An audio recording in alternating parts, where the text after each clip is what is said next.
Gustong matuloy ng Vice President Sara Duterte ang impeachment trial dahil sabi niya gusto niyang dumanak ang dugo. Narito ang buong detalye. Ngunit bago tayo magpatuloy, huwag kalimutang i-like, share, subscribe, and click the notification bell for more updates and more upcoming videos. Maraming salamat! Ano man daw ang magiging kalalabasan ng impeachment trial, tanggap na raw ito ni Vice President Sara Duterte. Gayunpaman, nais daw niyang matuloy ang paglilitis dahil gusto niyang may dumanak na dugo.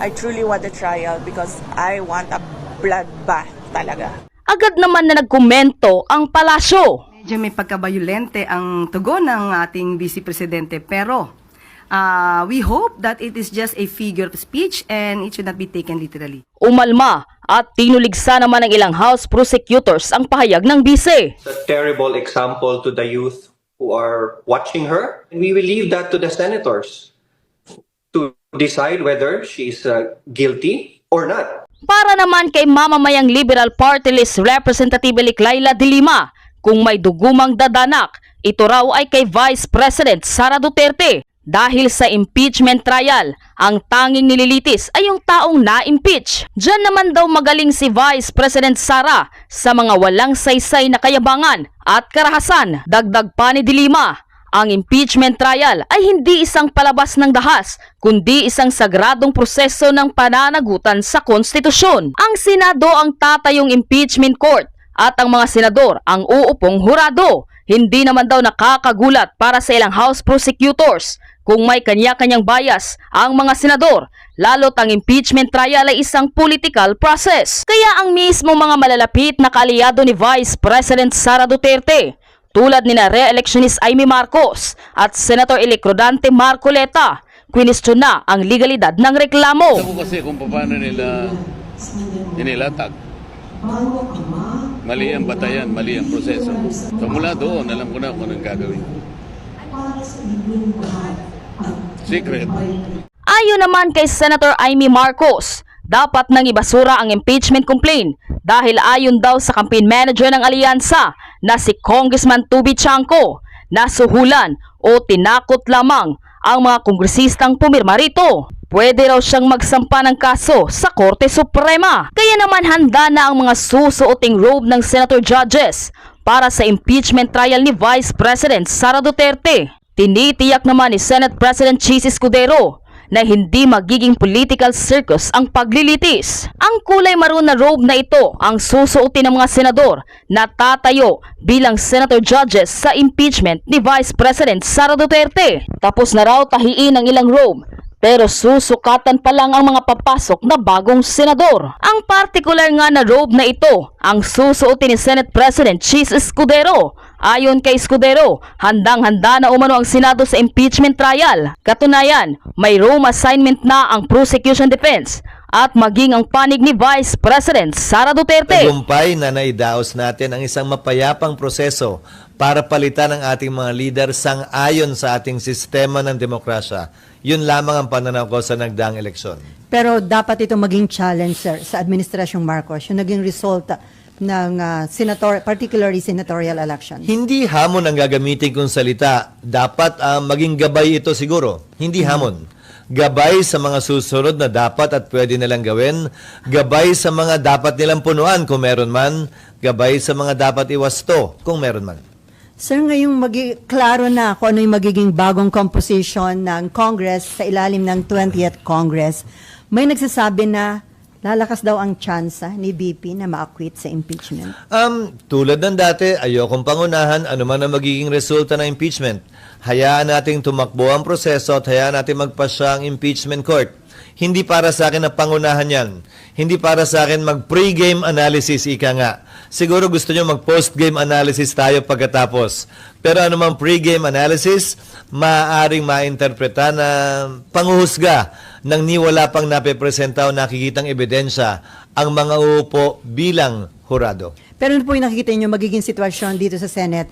Mas dadami na ba ang nasa opposition or dadami ang nasa admin? Or ano yung nakikita nyo? Considering yung mga pumasok sa Magic 12. 15 taon na ako sa Senado. Ang tingin ko sa kada senador ay hindi may tatak sa noong oposisyon o administrasyon. Ang tingin ko sa kada senador, ika nga ng maraming mga kolumnista, ay isang malayang republika na pagpapasahan ng mga issue sa kada may darating na issue at hindi dahil lamang yun ang kulay na dala nila nung sila'y nangampanya o nanalo. Each senator will decide for himself or herself the various issues we will confront as members of the Senate, as representatives of the people who are elected at large. Pero political institution ang Senate, sir, di ba? Parang hindi naiwasan yung impluensya. Ulitin ko, walang dikta ang partido kaugnay sa nakita kong performance o pagboto ng mga senador sa nagdaang panahon. Ang mga desisyon nila at pasya ay depende sa kanilang personal na pananaw at desisyon at hindi dinidiktahan ng partido. Okay, before RG, so sir, how about the Senate leadership? Ano yung nakikita? Mananatili kang Senate President o pwedeng magkaroon ng pagbabago sa Senate leadership? Katatapos lang ng eleksyon at bangayan at ingay, sisimulan nyo na naman agad. Palipasin nyo naman. Tapusin muna natin itong kongresong to. May 2 pa kaming linggo na marami pa kaming inaasahang mapapasa at maiyahabol na mga panukalang batas. Kung curious man lang kayo doon, pwede nyong tanungin din. Kung hindi, okay lang din. Pero, Itatanong namin later. doon muna kami nakatutok at hindi yung parating na kongreso. Okay, RG. Balikan ko lang yung kasi May babalikan ka pa ron? Yes, outside of the impeachment process, syempre may mga natural allies based on the personalities and the principles of the incoming 20th Congress senator. So, ano sa tingin mo yung magiging itsura? Sino-sino sa tingin mo yung mga magkakasama based on their natural alliances, based on their natural principles? I will not prejudge nor predispose what each senator elected or already serving would be doing once the impeachment court convenes. Suffice it to say that I expect it to be lively and vibrant, given that we have 3 new lawyers entering the Senate. That is a valuable addition to any impeachment trial insofar as enriching the discussion and enlightening not only our people but fellow members of the Senate in their function as an impeachment judge. But outside the impeachment trial, paano yung natural alliances na nakikita mo? Ulitin ko, sa 15 taon ko sa Senado, hindi naman nasusunod yung natural alliances, yung formal alliances nga, hindi rin nasusunod eh. Iba't iba ang desisyon nila. Kabilang na halimbawa dito yung pagkakahalal ko bilang Senate President na hindi naman sinunod yung mga partido, hindi ba? Okay, binanggit. Ganun din, sa maraming bagay nakakaharapin ng sino mang senador. Kada senador magpapasya individually base sa kanyang prinsipyo, paniniwala at pananaw. Binanggit mo na yung Senate presidency. Kahapon binanggit ni senatorial candidate Vicente Soto III na handa siyang Senator-elect. Senator-elect. Hindi pa siya proclaimed. Okay, malapit na. Sa Sabado pa. So, ang sabi niya, he's ready to accept the Senate presidency if the numbers are there for it. So, do you think there will be a contest? I think the same statement will apply to almost all the senators. Kahit naman sa akin nun, bago ko inisip man lang o pinangarap, hindi ko nga pinangarap na maging Senate President, sino man na may numero, dapat tanggapin niya yung responsibilidad at yung hamon na yon kung nasa kanya ang tiwala ng mas nakararaming senador. Okay, sir. Given the results of the election, ano yung major issues na haharapin ng Senate in the 20th Congress? So, there's, of course, obviously, there's the impeachment. Ano pa? Well, there's the impeachment against the Vice President. An impeachment case was filed against the President, which is pending in the House. I don't know how that will be resolved in the coming weeks and or days. Nandyan yung mga panukalang batas na hindi namin mapapasa sa susunod na 2 linggo na kailangan pa rin bigyan ng pansin at tutukan sa susunod na 3 taon. Maliban doon, syempre, makikita mo na yung pagporma, paghahanda ng ilan na nangangarap, nag-aambisyon o nag-iisip na tumakbo sa mas mataas na posisyon o sa parehong posisyon, kabilang na ang Senado, pagdating ng 2020.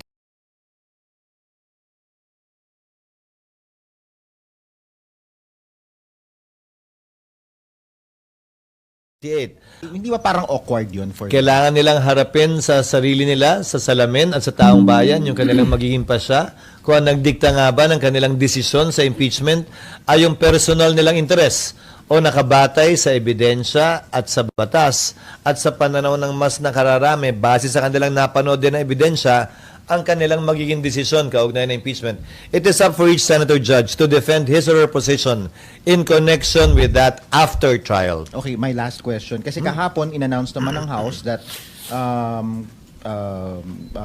Attorney De Lima and Attorney Diokno, now Congressman Presumptive, will be joining the impeachment prosecution panel upon the invitation of the House leadership. So doesn't that feed into the theories that are circulating among some circles na there's this alliance between the administration and that color of the political spectrum? Hindi ako bahagi ng anumang koalisyon o alyansa ngayon at hindi ko pwedeng komentaryohan. Subalit, pasaya ng Kamara kung sino ang pipiliin nilang abogado o prosecutor, tulad lamang ng pasya ni Vice President Sara, yung kanyang pipiliing mga abogado at magtatanggol sa kanya. Hindi yan pwede pang himasukan ng impeachment court. Wala kaming say dyan. At hindi ko komentaryohan kung tama, mali, maganda o pangit yan. Pasya nila yan at wala kaming pakialam sa kanilang desisyon kaugnay sa bagay na My yan. very last question, last na talaga. Given all of those things na nasabi nyo kanina, all of these issues that you'll be confronted, may magagawa pa bang real na trabaho ang Kongreso in the next 3 years? Kasi baka maging busy na kayo sa politika. Bakit naman hindi? Buwang paniniwala ko na sa kabila ng impeachment, kaya inaayos namin yung schedule, ay meron pa rin kaming mapapasang mga makabuluhang panukalang batas. Buwang tiwala ko na kung maayos namin yung ilang pre-trial proceedings, ay matatapos namin ito bago tuluyang tutukan ng Senado ang budget para sa taong 2026. Hopefully, we can wrap this up before we go on recess in October. Para pag-resume kung saan tatalakayin na yung budget sa plenary, makatutok naman kami doon. Sa gitna, kaya naman namin magsingit at mag-discuss ng ilang mga panukalang batas pa na bagaman hindi kasing laki ng budget, bagaman hindi kasing sikat na impeachment, ay makabuluhan, may halaga at makakaapekto at makakatulong sa marami sa ating mga kababayan. Sir, considering yung sinasabing surprises sa naging result ng elections, lalo na sa senatorial, ano yung nakikita nyo na game changer? At dapat bang i-consider ito ng mga tatakbo sa 2028? Kung ano man yun ng mga game changer dito sa election na ito? Sa strategiya, wala naman. Alam naman siguro at napansin ng lahat kung nagkaroon man ng anumang game changer nitong eleksyon, ayun yung mga kaganapan kaugnay sa politika at hindi kaugnay sa pangangampanya. Kabilang na ron ang paghahain ng impeachment complaint laban kay Vice President Sara Duterte. Kabilang na ron ang pagdadala kay dating Pangulong Duterte sa dahig na nagkaroon ng malaking impact sa resulta ng halalang ito, na nagkaroon ng epekto sa naging resulta ng halalang ito. Nakita naman natin yun sa surveys at nakita natin din yun sa resulta ng halalan. Pero sabi nyo ba, ito daw Gen Z at Millennials, isa rin dun sa game changer dahil talagang actively nag-participate sila dito sa election.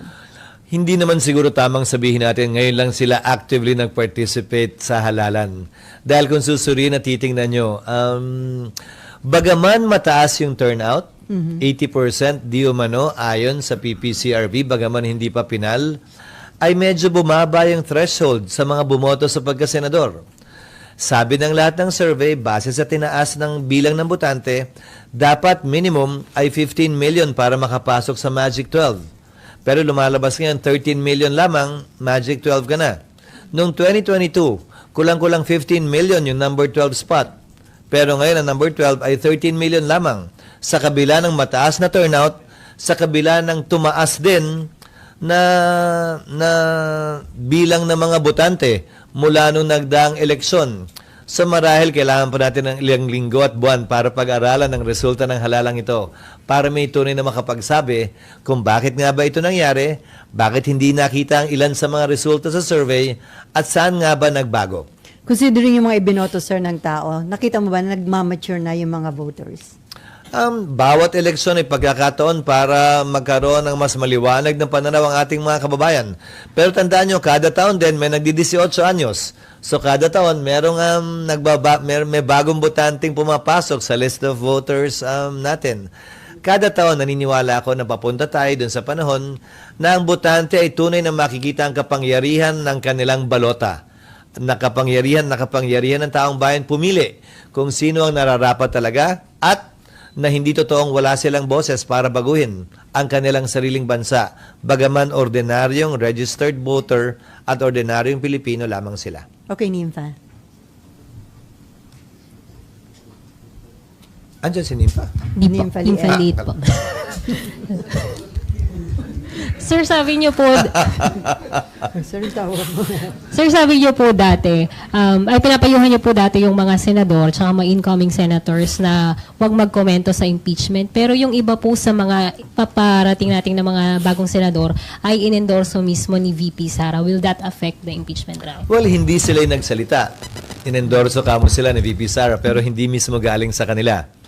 So, patuloy ang aking magiging panawagan sa lahat na nakaupo at marahil papasok din ang mga senador, presumptive senators, ika nga, na ayon sa rules, sana iwasan nila na magbigay ng categorical na mga posisyon o sagot kaugnay nito hanggat hindi pa nagsisimula ang trial at wala pa naman silang nakikitang mga ebidensya, pabor o kontra sa nasasakdal na si VP Sara. Magiging factor ba yun yung ginawang endorsement sa kanila, sa kanilang magiging decision? Sila lamang siguro ang makakasagot noon at hindi ako. But Mas historically, magandang sir, sila ang matanong kung sakasakali. sir, non-issue na ba? Historically, hindi. Dahil nakita nyo naman siguro sa social media na nagbago-bago ng posisyon yung mga in-endorse dati, kinakalaban nila ngayon yung mga nag-endorse sa kanila dati, yung kalaban nila dati, kakampinan nila ngayon. So, kung pagbabasihan ko ay kasaysayan, hindi ng mga partikular na senador, kasaysayan sa larangan ng politika ng ating bansa. Nakikita natin nagbabago-bago yun. So, hindi iiral yung utang na loob yung sinasabing payback time. Hindi ko sinasabing hindi iiral, pero again, each to each his own. Nagbabago yan sa kada sitwasyon at sa kada tao. At hindi para sa akin na sabihin ganito yan o ganyan yan. Mas maganda sila ang tanungin ninyo dahil sila naman yung nasa sitwasyong yun. So, sir, 100% sure na ba na magpapatuloy itong impeachment trial sa 20th Congress? Non-issue na ba yun na pwedeng ituloy? Kung nasimulan ito ng 19, pwedeng ituloy sa 20th Congress? Yun ang gagawin ng Senado kung hindi sang-ayon doon ang kampo ni VP Sara halimbawa, may karapatan silang iakyat yan sa Korte Suprema. In fact, may pending case pa sila doon na hindi pa ina-actionan ng Korte Suprema, pero hindi lang yun, hindi naman din nag-issue ng temporary restraining order o mandamos ang Korte Suprema para kami magpatuloy o hindi magpatuloy. So, gagawin ng Senado yung kanyang constitutional mandate kung wala namang utos o kautusan mula sa Korte Suprema na laban dito. But, sir, diba, the impeachment court can also make its own decision kung the trial ba, Yes. if there's going to be a trial or not. Definitely yes. And the aggrieved party, if at all, on the reverse naman, can question that before the Supreme Court. It's not just the Supreme Court's decision.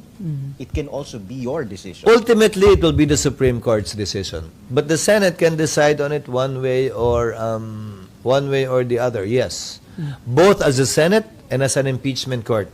Pero ulitin ko lang, ang pinagbabasihan lang naman namin ay yung Senate Electoral Tribunal na binubuo pa nga ng mga maestrado ng Korte Suprema at miyembro ng Senado, tumatawid ng Kongreso para ipagpatuloy ang pagdinig ng kaso. Nagbabago din yung mga miyembro ng Senado, nagpalit ng Kongreso, pero dahil yung kino-questioning term ay 6 na taon nung senador na pinrotesta, patuloy lamang yun sa mga susunod na Kongreso at hindi siya automatically dismissed. So, sir, kumusta na yung status ng impeachment rules? Maraming panukala kaming natanggap, hindi lamang mula sa legal team, pero mula din sa iba't ibang senador nitong nagdaang recess, lalo na mula dun sa mga hindi tumatakbo. Pero ang direksyon na personal kong tinatahak sa ngayon ay isuggest sa impeachment court na wag nang baguhin yung rules dahil baka maakusahan pa ang Senado at ang institusyon ng Senado na we are changing the rules in the middle of the game to favor one side or the other. Ipapanukala ko na kung may pagbabago man sa rules, ito yung mag-a-apply to future impeachment cases and not this one. So, pwedeng talakayan yung rules, pwede pa rin namin pag-usapan, pero prospectively applicable siya sa mga darating pang impeachment complaints na tatalakayin ng Senado at makakarating dito. At hindi na dito sa kasalukuyang impeachment na aming kinakaharap sa ngayon. So sir, yung suggestion mo na yon, subject for approval pa sa Definitely. Senate. Lahat ng sinasabi ko ay subject to approval ng impeachment court. Kaya sabi ko, panukala ito, suggestion ito. Okay, Mean. SP yung sa TRO ng SC, so ibig sabihin pag maglabas sila ng desisyon, pwedeng hindi matuloy yung impeachment. Di ba sabi niyo, sir, dati sarili yung desisyon yun? Magdedesisyon ng impeachment court kung susundin o hindi. Tulad ng sinabi ko sa inyo dati, di ba? May mga desisyon ng korte na sinunod ng Kongreso at ng impeachment court. May mga desisyon din na hindi. So, depende yan sa impeachment court. Lahat ito ay pagpapasya ng impeachment court, hindi ng Senate President lamang. Sir, and then yung rules na, excuse me, yung Not the rules, Senate, the impeachment court. sir, yung rules na gagamitin kay VP Sara ay yung ginamit kay, Yung kay- existing rules pa rin. Ang magiging pagkakaiba lamang ay nakalagay kasi sa existing rules that the rules of court shall be suppletorily applicable. Nagbago na ang rules of court mula nung panahon ni Chief Justice Corona, late Chief Justice Corona at ngayon. So yung mga pagbabagong yun sa rules of court, dala na sa rules na ito at hindi na namin kailangan baguhin pa. So ano yung i-discuss niyong rules pag open sa June 2? Yung existing rules pa rin. Initially, may mga sumusuporta na sir sa inyo ng mga senador do sa suggestion mo? Isasuggest namin formally ito at sa pamamagitan siguro ng press con na ito, makakarating sa kanila, isasuggest namin ito kapag ka nag-convene ng impeachment court. Sir, it is good ba kung before June 2, sa resumption kasi, magko-convene na kayo as impeachment court, tama ba? Bilang Senado muna, And then, yung pag-convene... magko-convert na lang kami The same into an date. impeachment court. Same date or June 3? So, better na before June 2, ay may decision na ang Korte Suprema dun sa mga pending petition. Hindi naman, basta walang TRO, ang Korte Suprema, magpapatuloy kami. Kung may TRO sila, pagpapasahan namin kung anong gagawin namin, bungad ng TRO na yan.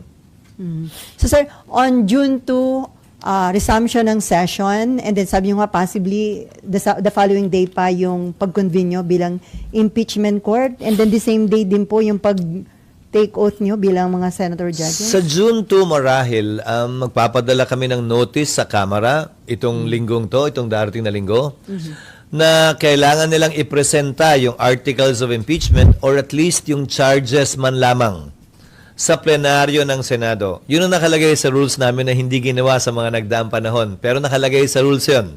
Nasusundan lamang naman namin.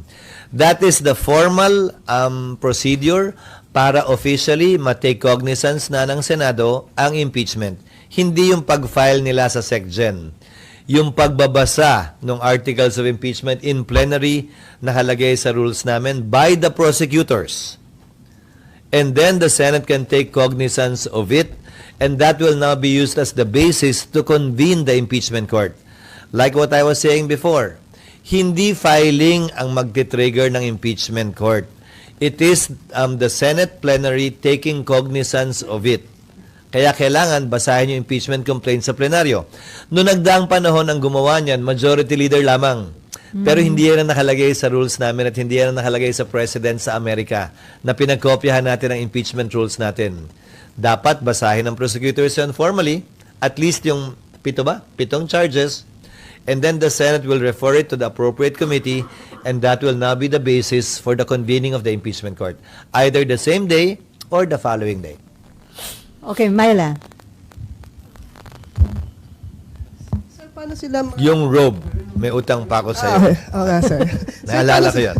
Paano sir ma-recognize yung prosecution team kung hindi pa kayo naka-convene as impeachment court? Paano nila babasahin? Kung if that happens... Sa plenary first time- gagawin yun. Yes, sir. No, Paano we will sila ma-acknowledge? Hindi pa sila prosecution. Ang maging members of the House who filed the impeachment complaint, they will have to designate who will read it. And I'm assuming ito yung mga prosecutors din na i-assign nila. So this is the first time na mangyayari, sir, no? So hindi ko lang ma-picture. So i-recognize sila as paano yung, di ba, you are in session.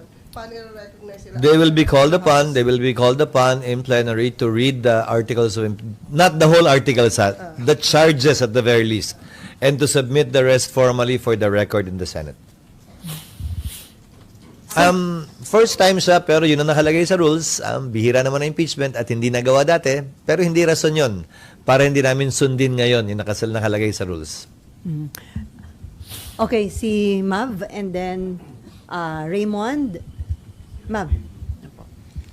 Mamaya na yun. Sino daw? Hindi ba, considering ang dami na nangyari? sir, hindi niyo pa kami dinadala dun eh. Ang dami nangyari. Teka muna. Sir, considering lang po yung current cast of characters ng impeachment trial, are you expecting or are you concerned na magiging medyo circus-like yung dito sa Senate, yung trial mismo? No.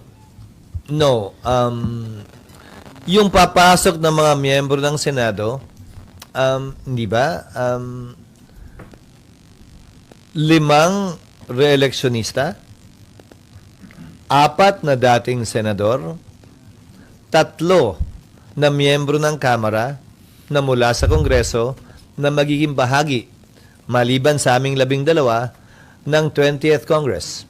So, mga veterano, batikan sa legislation, sa parliamentary rules ang mga ito, at inaasahan ko magiging maayos ang Senado. At sino man na magpe-preside, lalo na kung ako yun, titiyakin ko that order will be maintained. Para sa gayon, ang proseso ay dumaloy ng mapayapa, maayos, at ng mas lalong maintindihan ng ating mga kababayan, yung ipinapresenta ng magkabilang panig.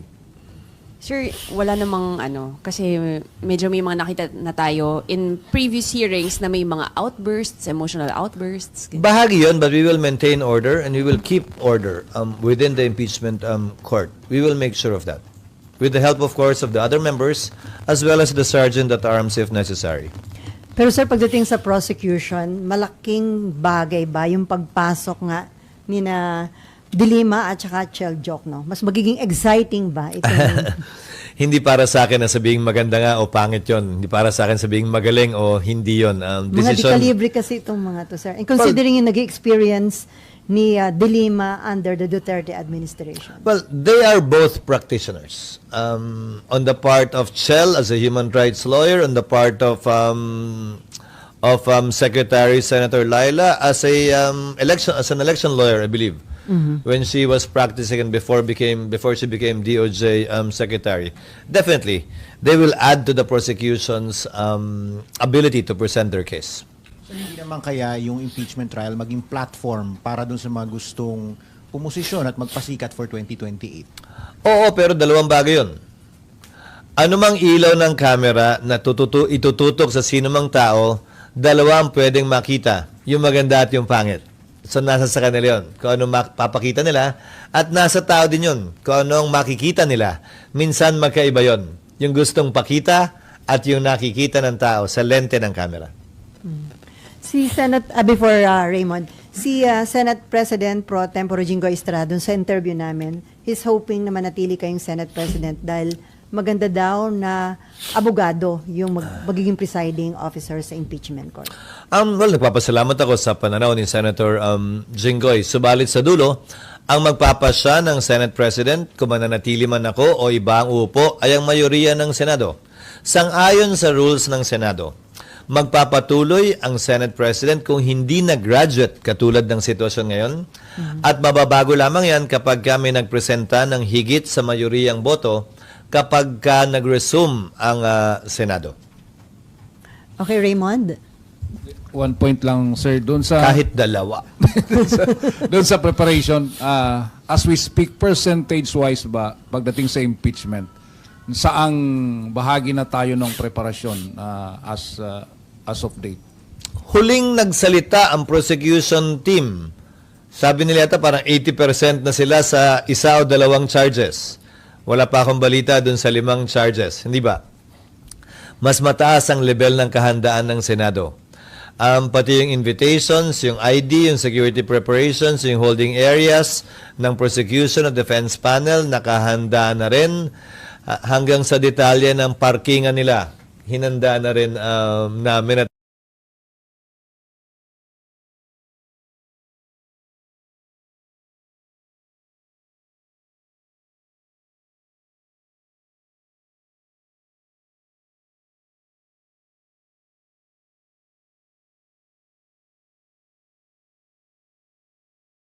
Nakahanda na rin the defense and the senator judges. Yung room, sir, finally na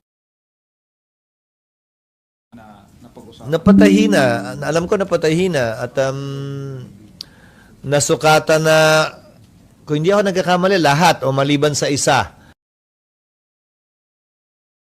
Kaugnay naman, may mga nangangampanya kasi hindi pa naman nakuha. Nakuna ng sukat. Pero ready na yung mga, ginaya lang naman yung dati. Sir, yung room assignment, finalized na. May inassign na kami sa prosecution at nag-inspect na yata ang ilang miyembro ng Kamara, yung kanilang mga staff. Sa panig ni Vice President Sara, binigyan din namin sila ng notice kaugnay sa karapatan nila at oportunidad mag-inspeksyon. Pero tinanggihan nila ito at sinabing may pending petition pa daw sila, kaya buong galang sabi nila na hindi muna nila i-inspeksyonan yung kwartong yon hanggat wala pa daw pa siya ang Korte Suprema na tinatanggap at ginagalang ko. That is their prerogative and their option. Okay, sir, may patanong si Nimpa. Sabi niya, Nimpa ano? Ravelo. Hoping ka daw ba na ma-retain mo yung pagiging Senate President? Ilalaban mo daw ba at makukuha niya kaya ang kinakailangan boto? It's not a question of hoping, it's a question of reality. Ulitin ko, ang Senate President dapat may kumpiyansa ng mahigit na mayoriya ng Senado. 13 at higit pa. Pwedeng mangyari at maganap yan sa sino mang Senate President, kabilang ako, basta may sesyon. Dapat maliwanag yan sa bawat isa sa amin. Senate President man o hindi, nangangarap man o hindi. So, sir, Amayla. Sir, purso ko na lang, sir, yun. So, since may open declaration na, sir, Is it second demotion mo yan? since may open declaration si Senator Soto na willing siya to accept, as long as may number siya na 13, wala ba, sir, effect sa iyo? Walang dating? Wala kang paghahanda? Ulitin ko, Myla, yung sinabi ko kanina. Ikaw naman nagpapainit ka na naman. Parang hawakan mo yung tenga yung sinasabi mo yan. Walang ganyanan. Sir, all 24 senators, I think that way. Sino man sa amin, kabilang si Senator Soto, ang may bilang, hindi niya dapat talikuran yung responsibilidad at yung hamon na yon na binibigay na kumpiyansa ng mayoriya ng mga senador sa taong yon. So, hindi unique yung posisyon yon. Posisyon yan, naniniwala ako. Pananaw yan, naniniwala ako. At paninindigan, dapat yan, naniniwala ko, ng bawat senador. Dahil wala namang qualification ng Senate President. Ang qualification lamang, dapat miyembro ka ng Senado. At sino man ang maging Tama na yung katatapos lang ng bangayan sa politika. Hawak tenga ka naman agad. Wag muna. At sino man yung maging Hawak ilong agad. O, wala naman ganun. Di ba? Wag naman. Alipasin nyo naman ng konti. Sir, ano yung magiging scenario? Pwede ba yung magkaroon ng third force? Kasi di ba minsan, majority, minority, and then naalala ko nun, Senator Alan and Pia, hindi sumama sa admin at minority, parang independent. Posible yon, pero sang-ayon sa rules, membership is determined by minority and majority. So sa dulo, pipili pa rin sila kung sinong gusto nilang mag-nominate sa kanila. Bilang miyembro o chairman ng mga komite. Because Parliament, the Senate, like Congress, operates on that principle, majority-minority. Hindi administration-opposition, majority-minority. Majority-minority simply defined as you voted for the winning Senate President, you're with the majority. You voted or did not vote for the winning Senate President, or you voted for another person, then you belong to the minority. It has nothing to do with administration opposition. May nakita na akong pagkakataon na baliktad yon. Yung majority, opposition, at yung minority, kakampi ng administrasyon. Posible yun, ha? Possible yan na mangyari this. Posible naman yun. Noong panahon ni GMA. Nung panahon ni dating Pangulong Estrada, di ba? Nung nagkabotohan, nagpalit din. Naalala nyo yung Kongreso, nagpalit din ng speaker. O yung speaker, naging anti-administration, di ba? Tapos nagpalit ng ilang ulit. So, depende. Again, majority means you voted for the winning speaker or Senate President. Minority means you did not vote for him or voted for someone else, which is totally separate and distinct from being opposition or administration in relation to the sitting government. So sir, asahan na magkakaroon ng changes sa committee, chairmanship. Pag ba ganun, maraming mga naglalabi para doon sa mga committee na gusto nilang makuha. Naglalabi lang naman kapag klaro na kung sino mananalo. Hindi ka naman maglalabi pag hindi. So, Hindi mo alam kung sino yung... pag klaro na, may nabuo ng mayoriya, doon na pag-uusapan yung komite. Pero siyempre, kung sino man ang incumbent na may kasalukuyang hinahawakan na komite, siyempre, may paggalang na binibigay doon kung bahagi pa rin sila ng mayoriya. Okay, Amor. Ano po yung impact or implications kapag ganun na yung majority ay hindi allied with the president in terms of our relationship ng legislative and executive? Mahirap po May ba? hirapan ba? Hindi naman sa mahihirapan, pero siguro mas malaking panahon ang kailangan gugulin para kumbinsihin yung majoriyang yon sa Kamara man o sa Senado. I believe we're all mature enough and should work together insofar as what is good for the country and our people. Hindi naman porkit oposisyon, no ka na lang ng no, kahit naman tama na yung pinapanukala ng gobyerno. Hindi naman porkit administrasyon ay yes ka na lang ng yes, kahit na mali na yung ginagawa ng gobyerno. I think we've outgrown that. I think we're bigger than that. I think we can work beyond that and can see what is best for our people as we should. Yun naman yung sinumpaan namin tungkulin.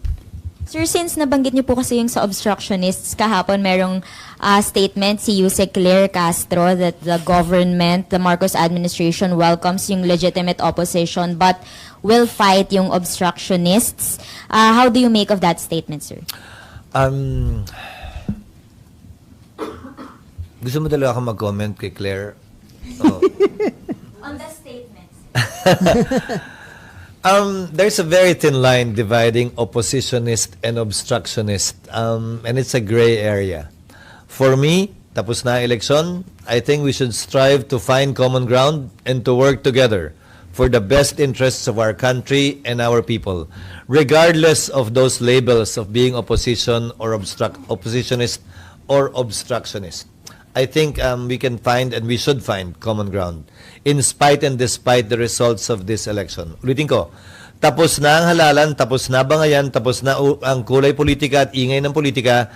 Sana magsimula na tayo na maghilom, gumaling mula sa mga sakit at hidwaan ng halalan at magsimulang maghanap ng pwede nating pagkasunduan habang isinasantabi natin yung pwede nating pag-awayan o hindi pinagkakasunduan para umabante naman at umusad ang ating bansa.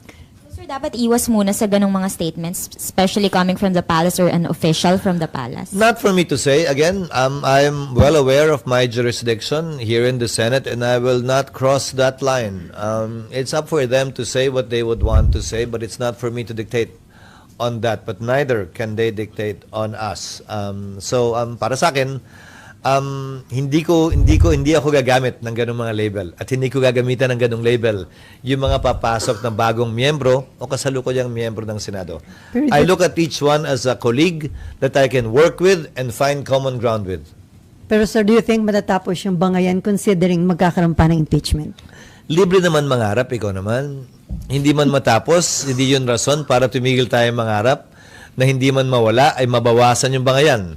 Hindi man mawala ay makapagtrabaho pa rin kami ng magkakasama tungo sa kailangan, ikagaganda at karapat-dapat para sa sambayanan. Patuloy kong pangahawakan yung paniniwala, kagustuhan at pangarap na yun. So sir, ano pa yung target nyo na matapos bago Uy, ayun, mag-end ang 19th Congress? Ayun, oh. Ayun, yung hinihintay mo. Ayun, tinanong ko. Yung mining act na inaayos yung reforms doon para ma-encourage na pumasok ang negosyante dyan. Kabilang sa mining act, yung export ban para dito i-process yung mga minerals. Hindi sa ibang bansa para magkaroon ng trabaho dito. Halos kagaya lamang yan ang ginawa ng Indonesia halimbawa. Pangalawa, yung right sizing bill. Pangatlo ay yung Judiciary Fiscal Independence Bill. Pang-apat ay yung Right-of-Way Bill. Ito ang magpapadali sa mga government infrastructure projects, kabilang na yung ating subway at tren. Nagkausap lamang kami na ilang senador kahapon, may mga panukalang batas kaugnay sa pagsasaayos ng buwis sa vape at denatured alcohol at gayon din sa anti-pogo bill na sa tingin ko wala naman na mag-interpolate at pwede na nating maipasa at maisabatas upang sa gayon, magbago man ang administrasyon, hindi na pwedeng ibalik ang pogo.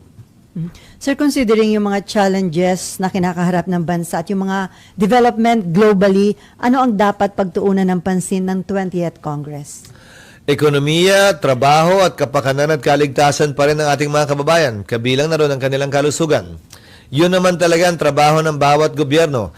Yan ang social contract, ika nga na pinirmahan ng anumang pamahalaan sa anumang parte ng mundo sa kanilang nasasakupan, na ito'y bibigay nila sa kanilang mga mamamayan. Patuloy na yan ang maging dapat tutukan ng anumang pamahalaan, sino man ang presidente. Sir, balikan ko lang. Yung pagkawala ni Tol, malaking kawalan ba sa Senate? At do you think meron ditong naging factor ba yung sinasabing impluensya ng China?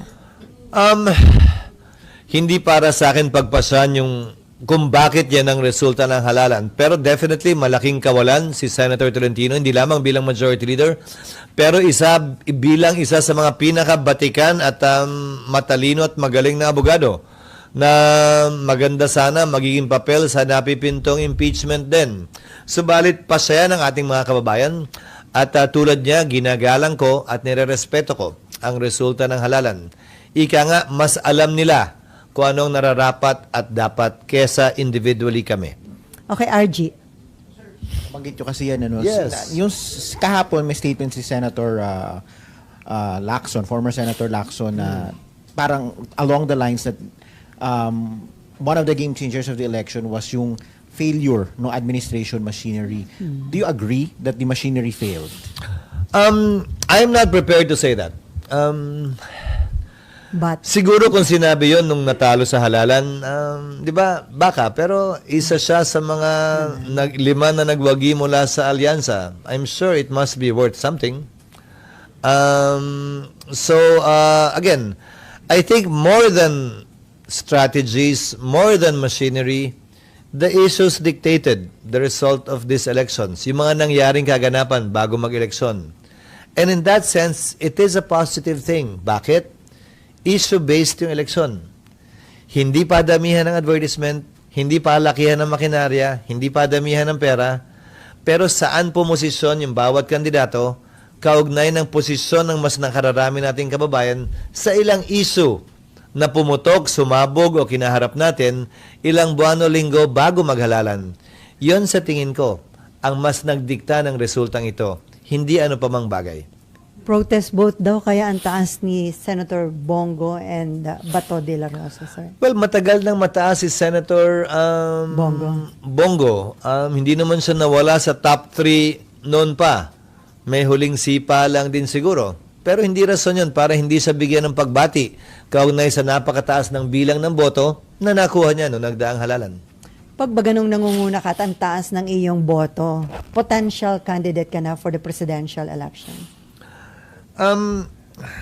Sa kasaysayan ng ating bansa mula nung nagkamalay ako, isa lamang naman yatang Pangulo ang nagtap sa halalan. Sino? GMA. Top sa senatorial. Yung mga nagtap, madalas inaasinta agad, di ba? So sa dulo, base sa kasaysayan na hindi pinapalad, maaari niyang baguhin yon kung siya'y nag-iisip na tumakbo sa mas mataas na posisyon. Binabangit ko lamang ang kasaysayan. Ang kasaysayan na pwede lamang gamiting basihan habang hindi pa nababago ng kasalukuyan. So tingnan natin kung ano mangyari.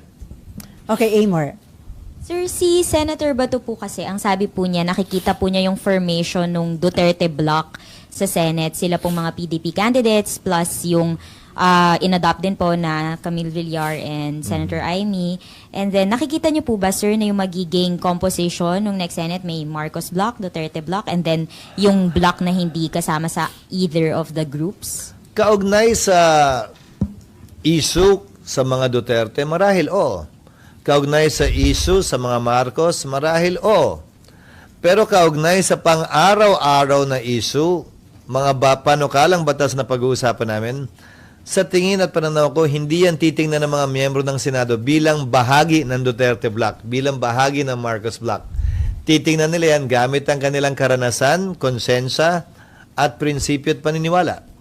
Pero kapag ang iso ay tungkol sa Duterte at sa Marcos, marahil doon mo lang makikita yung linyang yan sa pagitan ng dalawang yon. Pero hindi lahat ng senador ay pwede mong bigyan ng tataksan o ika nga na Duterte yan, Marcos yan. Hindi naman lahat ganun. So sir, kahit mag-start na impeachment trial, ina-assure nyo na hindi mapapabayaan ng Senate yung legislative work ninyo. Yun ang sisikapin namin gawin at balansehin. Hopefully, yung aming panukalang schedule ay yan ang makarry ng plenaryo. Kung saan ang sinasabi ko nga sana, umaga ang trial at hapon ang sesyon ng Senado. Upang sa gayon ay mas mabudget namin yung oras namin sa Senado. At kung sakasakali mag-extend man yung impeachment trial, ay konting oras lang siguro at may maiiwan palaging oras para sa aming sesyon. Except of course on a Thursday na pwedeng tumuloy-tuloy ng hanggang hapon at gabi na yan. Sir, kakayanin ba yun kung September meron pa rin impeachment trial tapos start na rin ito ng budget hearing? Committee hearings. Papayagan namin ang kaibahan lamang noon. Hihilingin ko rin ang pahintulot at otorisasyon ng plenaryo. Dapat pahintulutan namin ang committee hearing sa hapon. Kasabay ng plenary. Kung papahintulutan ng minority, wag naman sanang maging masyadong stricto sa quorum, lalo na kung local bills ang pinag-uusapan at nang matalakay namin yung budget. Okay. No more? Okay, Raymond. Si Marlon. Kasi you had been very active na nangangampanya dyan sa local. Kumusta yung, happy ka ba doon sa result regarding yung mga local candidates mo sa Sorsogon?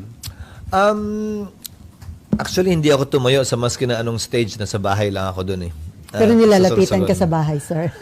I did not stand in any stage in Sorsogon to campaign for any of our candidates. Although alam naman na kandidato ko sila at kaalyado nila ako. 15 sa 15 munisipyo at syudad ng aming lalawigan, nanalo ang aming mga kapartido sa NPC. Gayon din sa syudad at lahat ng miyembro ng Sangguniang Panlalawigan. Naging maganda ang suporta ng aming mga kababayan sa aming mga kandidato. Tapos puso ako nagpapasalamat sa kanilang paniniwala at pagtitiwala sa aming grupo na una ang Sorsogon. Pwede na bang panghawakan yun, sir, for future elections? What do you mean? 2028. 2028. Hindi ko magets. Re-electionist ka ba? Or Hindi pa ako nagpapasya kaugnay ng 2028. Gaya ng sinabi ko, magre-re-elect ako o magre-retire ako. Hindi ko pa alam eh. higher office? Hindi ko iniisip at kinukonsidera sa ngayon. How about- Masyado nang maraming nandun eh. Dito na nga lang, hindi pa ako sure eh. Higher pa. How about Supreme Court Justice, sir? Hanggang 75? 75 ba yun o ano? Hanggang ano tayo yan? 70 lang ba?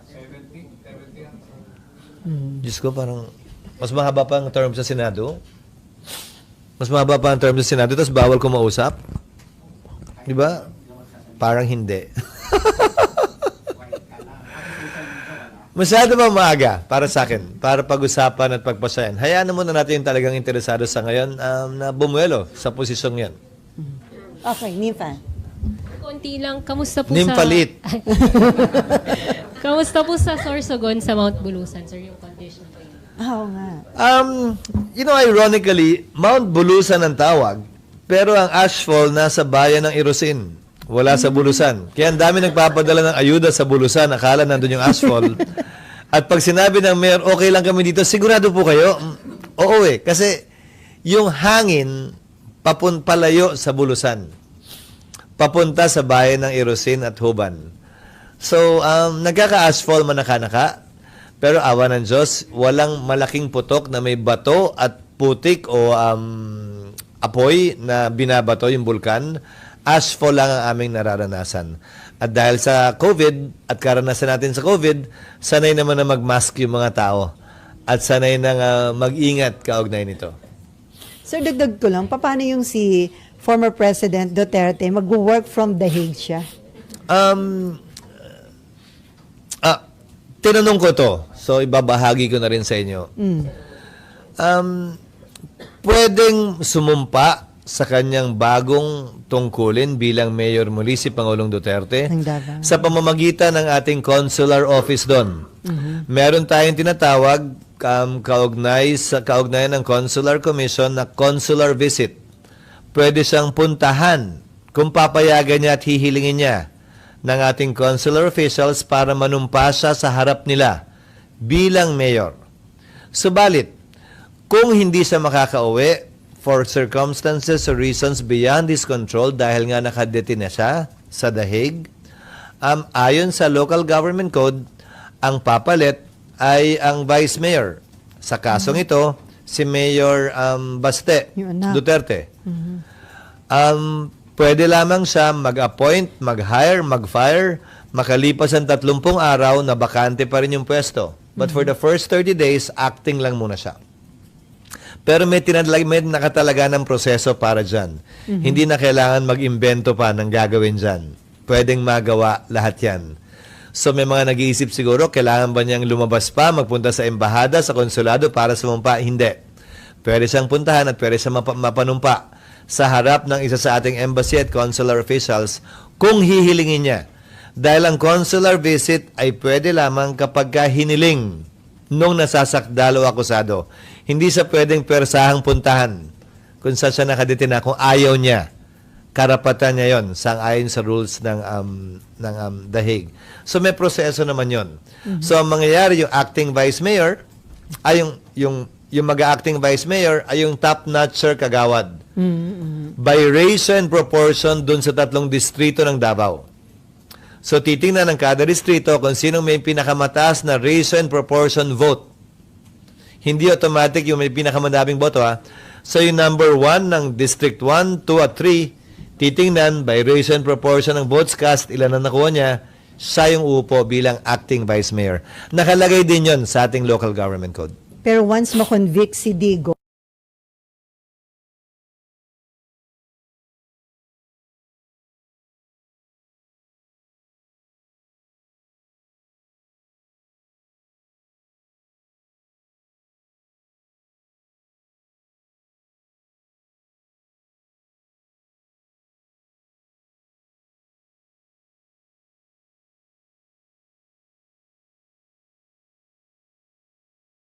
anak niya ang magti-take over ng mayor. officially. Hindi pa rin man ha.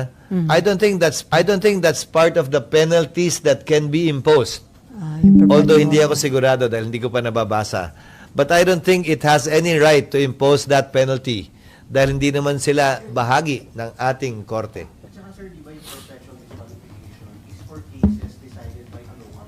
Hindi nga yun sa lahat ng kaso. Hindi automatic yung absolute perpetual disqualification porket na-convict ka. Only certain crimes.